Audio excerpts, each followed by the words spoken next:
Characters are Heavy Rain, gameplay's Heavy Rain. This game's pretty much Heavy Rain.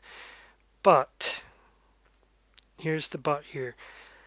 After playing the game, having a sit down, thinking about it on what I've played, this game is actually quite good. Um, Although the game does suffer from its gameplay flaws, and some of the characters do have character flaws, this game does have an interesting story. Although on some occasions, well, for the most part of the game, you are jumping quite back and forward between points in her life, like the point where you meet her, the middle point, and then towards the end. They do jump quite a bit. That being a bit jarring, once you sit down and you think about everything that's happened, it does make for a really good gameplay experience. I maybe don't agree with the casting of Ellen Page as the main character purely because I find her a bit annoying. She does have a lot of moments where she's constantly whining all the time, and that can get a little annoying. As for the rest of the characters, some are more well developed than others, for obviously story reasons. Um, One thing I will say is there are a few themes in the game I do not agree with. First of all, the suicide side of things. I don't agree with suicide.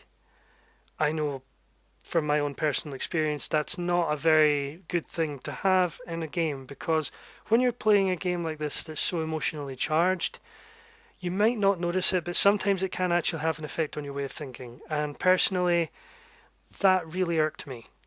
It might not seem like a lot to other people, but to me, who's had personal experiences somewhere along those lines, that's just no. Sorry, you don't put that in games, personally.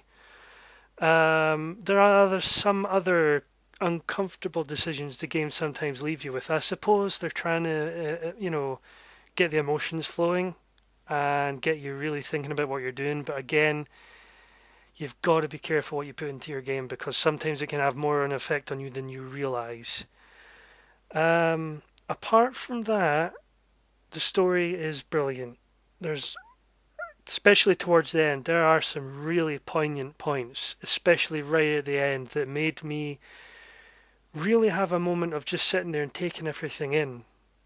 Because I must admit, the visuals in this game are stunning.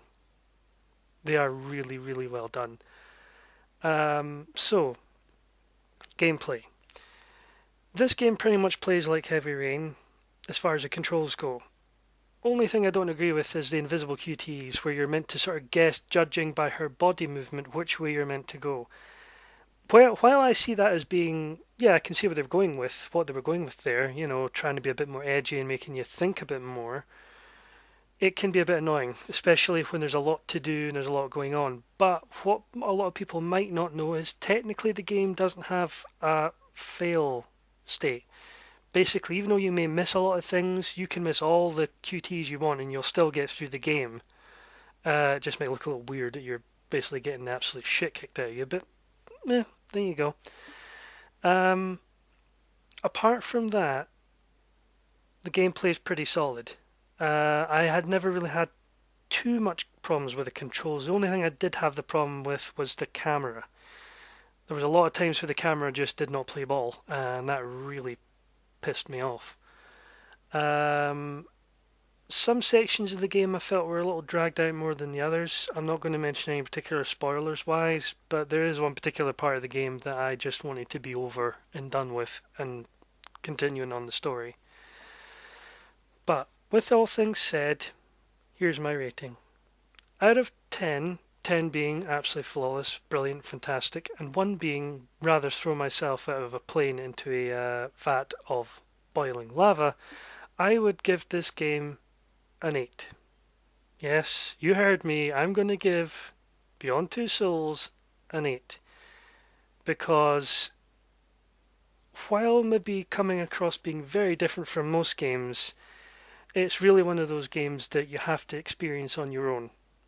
I did it through a live stream where I had lots of people talking, but this is the kind of game you should play on your own because it will leave you with a lot of thoughts on quite a lot.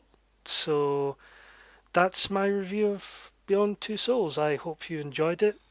might have surprised quite a few people, considering there'll probably be a lot of people watching this who watched my live stream and heard me rage like no tomorrow. But after sitting down and having a good think about it, this game is pretty spot on. So yeah, hope everyone enjoyed it. Bye.